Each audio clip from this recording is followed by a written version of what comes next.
Saudara Komandan Kompi C di Batalion Tempat Mendiang Pradaluki Namo bertugas hari ini bersaksi dalam sidang pembuktian 4 terdakwa.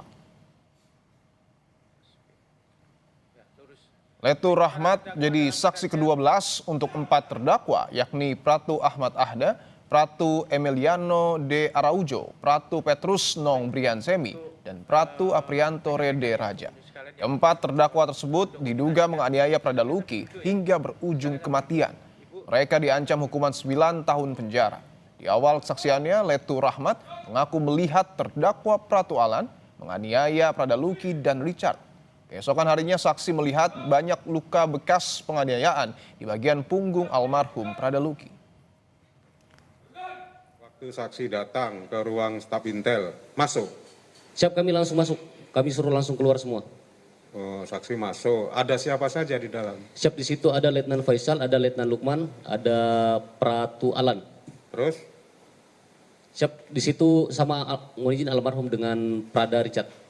Begitu saksi masuk, apa yang saksi lihat di dalam ini? Sedang ngapain mereka? Siap, waktu itu dicambuk sama Pratu Alan, kami langsung suruh panggil Pratu Alan. Kami suruh langsung, tidak ada lagi yang kumpul-kumpul di sini, pulang semua. Tidak ada yang pemukulan. Waktu datang ke ke rumah jaga tadi, jam 9, keadaannya seperti apa itu yang almarhum sama Richard ini? Siap, waktu itu kami untuk keadaannya kami langsung tanyakan. Bagaimana? Kami cek kode fisiknya. Waktu itu kami langsung, karena kami lihat, langsung kami panggil Letda Erman. Enggak, itu hari lihat fisik ya kan? Siap, lihat fisik. Gimana kondisinya? Waktu itu luka-luka. Dua-duanya? Siap, betul. Di mana luka-luka yang ada saksi lihat? Di punggung. Kami suruh angkat baju, kami cek. Sudah itu kami panggil Danton Kes, Letda Erman. Banyak enggak lukanya? Siap, banyak. Banyak ya? Siap. Sementara itu di tengah jalannya sidang Ibunda Pradaluki Namo tak kuasa menahan tangis saat mendengar kesaksian Komandan Kompi C di Batalion tempat putranya bertugas. Sang ibu mengaku tak sanggup membayangkan kondisi anaknya sampai akhirnya mengembuskan napas terakhir di RSUD Airamo, Nagakeo. Ibu Pradaluki pun meminta Komandan Batalion serta Dokter Perwira di Yonif Teritorial Pembangunan 834 Wakangamere Nagakeo bersaksi di muka sidang. Itu dia datang memperkenalkan diri sebagai dokter batalion. Apa yang waktu awal-awal dijelaskan dokter Bambang ke mama? Dia ini perkenalkan diri terus habis itu dia kebanyakannya komunikasi kayaknya lewat HP dengan komandan. Pada sidang yang berlangsung hari ini, Bunda almarhum Pradaluki tak kuat mendengar kesaksian Letu Rahmat perihal penyiksaan yang dialami putranya. Sudah ada jurnalis Kompas TV nih, Putu Trisnanda yang mengikuti jalannya persidangan hari ini. Putu, selamat petang. Putu, bisa Anda gambarkan kembali bagaimana kesaksian dari Danki Yonif Wakangemere, Letu Rahmat yang kemudian membuat Ibunda Pradaluki menangis? Ya, selamat petang Dipo dan juga saudara. Tentu saja ini berkaitan dengan kondisi dan juga kekerasan yang dialami oleh sang putra, yakni mendiang Pradaluki Namo, di mana tadi dari keterangannya, kalau kita tarik ke belakang begitu ya secara kronologis, pada saat periode penyiksaan itu terjadi di akhir Juli sampai dengan di awal Agustus, sampai akhirnya Pradaluki Namo ini dinyatakan meninggal dunia, ini memang ada beberapa hal yang disaksikan secara langsung begitu oleh saksi, diantaranya sempat mendengar suara rintihan, jeritan, minta ampun begitu ya dari Pradaluki Namo. Kemudian juga melihat ada aksi kekerasan yang dilakukan oleh Pratu Alan kepada mendiang. Kemudian juga tadi sempat disampaikan bagaimana kondisi dari Pradaluki Namo pada saat berada di ICU, sudah menggunakan ventilator. Tentu bagi seorang ibu itu bukan hal yang mudah, Dipo dan juga saudara. Sehingga tadi ketika sidang berjalan kurang lebih selama 1 jam, di tengah-tengah sidang akhirnya Ibunda dari Pradaluki Namo ini memutuskan untuk keluar dari ruang sidang dan juga berhenti untuk mendengarkan keterangan saksi begitu.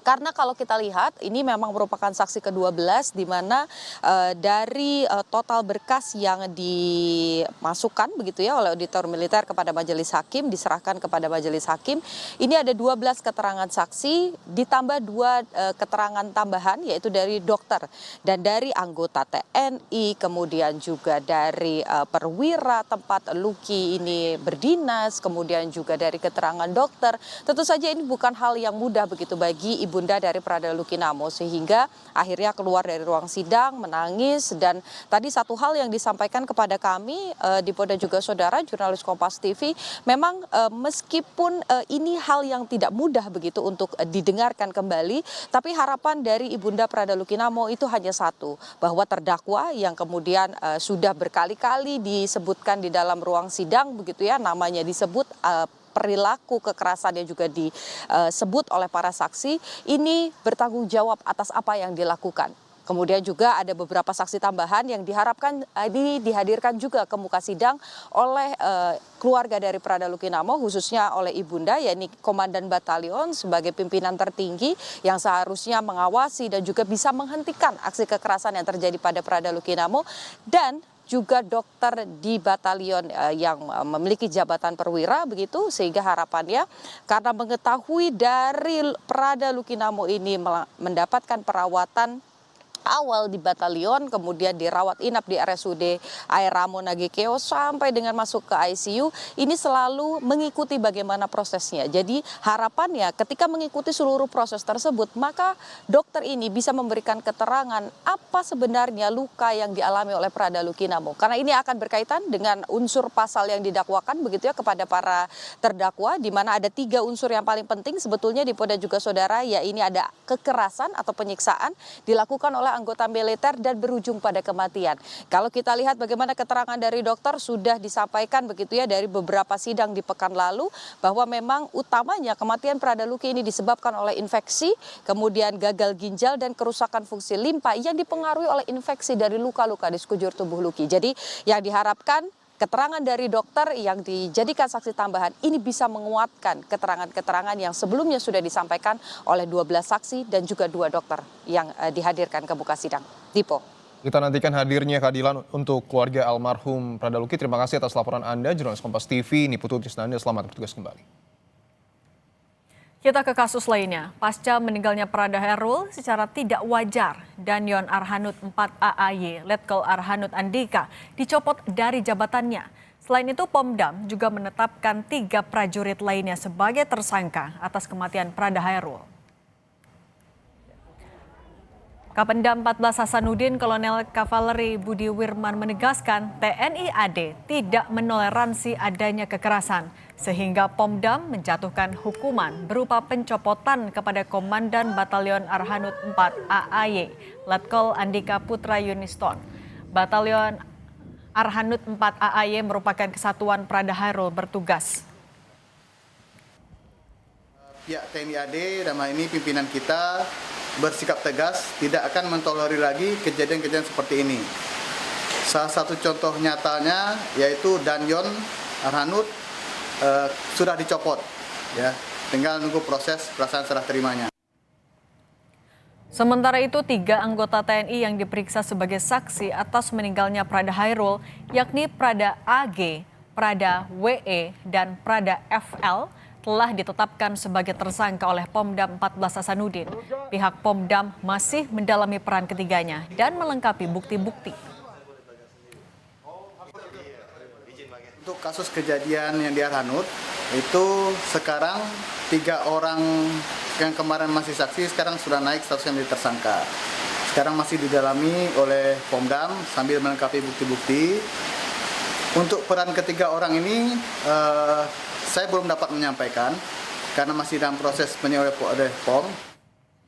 Presiden Prabowo Subianto bertemu Perdana Menteri Australia Anthony Albanese. Keduanya mengumumkan perjanjian bilateral baru antara Indonesia dan Australia di bidang pertahanan dan keamanan.